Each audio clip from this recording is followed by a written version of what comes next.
Hey guys, back for another video today. So we're going to talk a little bit about what constitute a pro from someone who is just does certain kind of style or training for the fun of it. Some people call it LARPing, other people call it whatever it is they want to call it. So, in my opinion, experts out there in the world, people who go to clubs and dojos and stuff like that, they train in compliant environments, okay? Which means they go to a club or to a dojo or to somewhere official where they train officially with other people, once again in a permissive environment, which means you're going to be able to get out of the situation. And here's a good example. Joe Rogan confronted Tim Kennedy on a very sensitive topic, and that had to do with torture and in the military, talking about getting waterboarded. And Joe Rogan brought up the fact that at the end of the day your friends aren't gonna kill you. So because Tim Kennedy was trying to say, I welcome the challenge of someone throwing water in my face and choking me out with water in a waterboarding situation, right? At the end of the day, he knows that his friends are going to stop and that he's not going to be killed by his friends. So therefore, it makes it a little bit more enjoyable situation. Jiu-jitsu, similarly, at a dojo, when you're training with your allies, your partners, once again, you guys know that, hey, you know what? At the end of the day, I'm not going to kill the guy. I'm going to choke him out, or he's going to try to choke me out, or he's going to put me in an armbar, or we're going to make him choke, right? Or Kimura, right? That's, at the end of the day, you know that, hey, you may survive. Okay? You have a very good chance of surviving. When it comes to self-defense, that's a little bit of a different situation, right? And that's where other forms of martial arts may come in and may actually help you. Krav Maga. I know Joe Rogan says he does not like Krav Maga and is BS using car keys, and he says that jiu-jitsu is superior to that. No. Okay?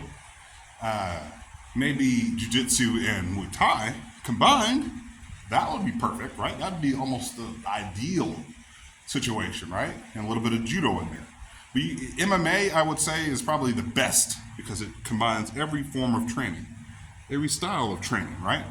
So that's, in my opinion, is what would probably work as a combination of training styles, right? So I don't just train with my bow staff. I train with knives. I train with eskrima sticks. I train with a machete. I even have bow and arrow. You guys have seen my videos, the bow, self-defense in the house training. Okay, who else does that? So there's no one way to train. And that was one of my biggest issues with Cell Sword Arts.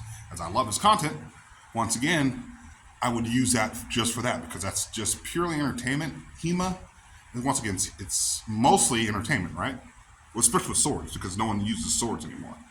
Most people you would use maybe a machete in a foreign country, right? But you're not going to be using the sword, so that's cool. Once again, I encourage people to learn how to use different forms of self-defense if you're using it for self-defense. With Cell Sword Arts, that's just for fun, right? For training, because people want to keep the spirit of HEMA and swordplay and medieval warfare alive, right? And I shout out to them, shout out to that, the way people do that. That's just absolutely amazing. When it comes to self-defense, people will say, well, there's only one way to do it. Once again, I had someone in the comment section say that you don't swing your bow right, or he's holding it wrong, or you have horrible technique. Once again, the whole point of self-defense is, can I hit you effectively before you hit me? Even if you do hit me, am I able to block it or blunt some of that pressure off and able to counterattack? Because you're probably going to get hit.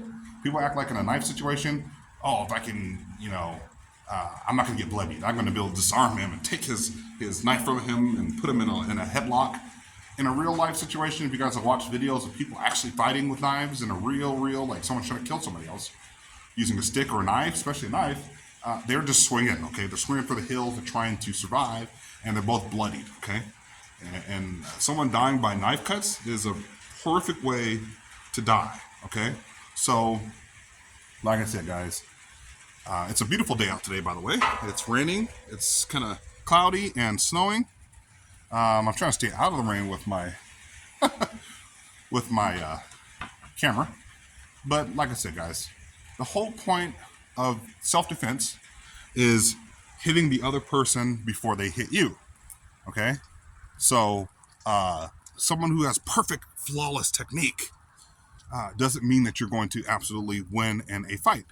No, because you can have the best technique in the world, but if that person gets in a lucky shot to the side of your temple because you just swing so wildly with his bow staff, then you're in trouble. Once again, in jiu-jitsu and in dojos and clubs, especially in dojos, there's a formatted way, a formal way of training, right? You mount me, I mount you. Here's this technique. Here, let's just do a little bit of freestyle. They do some freestyling, right? They do. But in a self-defense street fight situation where you're actually having to defend yourself, there's none of that. And fights always start up standing up. So, and who knows what they have? If someone's going to attack you, they may attack you with a beer bottle, with a knife, with a stick, with a gun. And what are you going to do in those situations, especially when it comes to a knife or a stick? And that's what I usually train in, okay?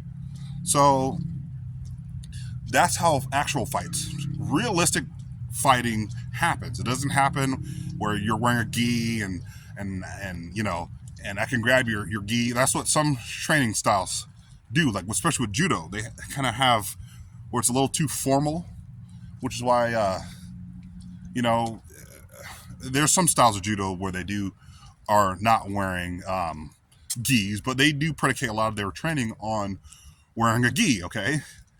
And jiu-jitsu, once again, you're in a club, okay? You're not fighting for your life. And in a realistic situation, someone's not going to say, okay, I'm going to get on the ground and you're going to mount me, and that's what they do in jiu-jitsu, right? In a real fight, someone swinging at you has a knife, has a beer bottle, has something to attack you with, and then their friends are going to be attacking you. So you rolling on the ground thinking, hey, I'm going to be able to win every single fight on the ground just doesn't make a lot of sense. Okay? So you actually have to train in different forms of martial arts. And that's why I like my own form of training, because I do my own style. I'm not on someone else's schedule. I can train. I can diet, exercise. I can do my own regimen. Okay? So that's just my thoughts on self-defense and training. I know a lot of everybody's not going to agree with that. Some people say you absolutely have to be in a dojo. You have to be in a dojo, or you have to train underneath someone to give you the right technique. And if I'm having to use this thing on someone, they're not going to care about my technique. I'm not going to care about my technique. All I want to know is at the end of the day, can I hit him before he hits me? Can I take him down before he takes me down? Because if I can't do those things, then what's the point? Okay? What's the point of training with this thing if I have the perfect kata, or I train specifically in a certain way and I position my feet to a certain way, right? That's at the end of the day is not going to matter.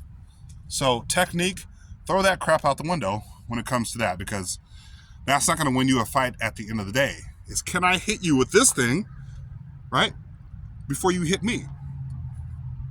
And if I can't, well then I lose and you win. No, I want to extend my weapon and use it, right, and hit you before you hit me. It's as simple as that, guys. It's as simple as that. So that's all I got for you guys today. Hopefully you guys learned something, that a club isn't going to teach you everything. It's going to teach you certain things, but it's up to you to apply principles or certain things. And by the way, I did jiu-jitsu when I was middle school to teenager, right? I did that. I don't really remember much of it now. I was able to kick from here to up here, okay? At one point, really can't do that now. I'm in almost my mid-30s, so I don't really do that anymore. So I have my own format, my own schedule, my own regimen.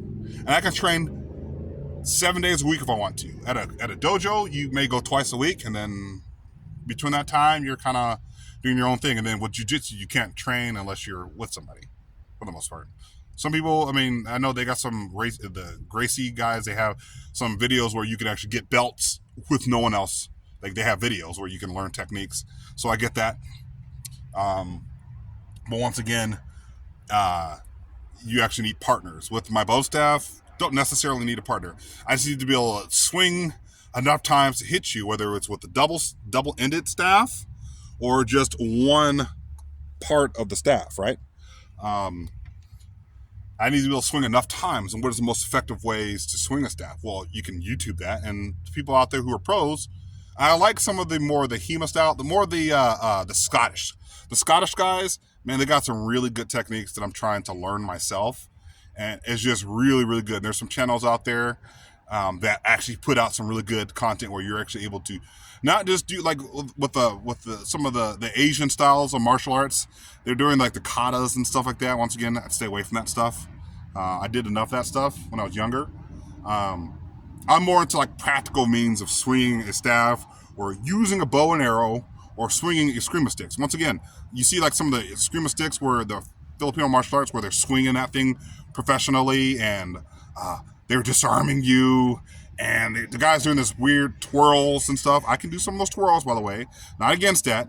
You know, that's for dexterity in my fingers and my hands, make sure I'm loose, right? Ready to go. But at the end of the day, I'm swinging my stick and I'm trying to hit you first. That's the whole point uh, of of uh, of self-defense and training myself, right? That's my thoughts on it. If you guys have ever seen an actual stick fight, there's no twirling the stick and doing that. The little guys, like I'm talking about guys who are experts who do all the spinning and the twirling. Uh, when they're actually fighting someone in a situation like a training situation, they are literally just swinging, right? Swinging. Can I hit you before you hit me? Simple as that. So that's my thoughts on that. Hopefully you guys learned something. But that's all I got for you guys today. So if you like what you see, like, comment, subscribe, and I'll talk to you guys later. Love you guys. Peace.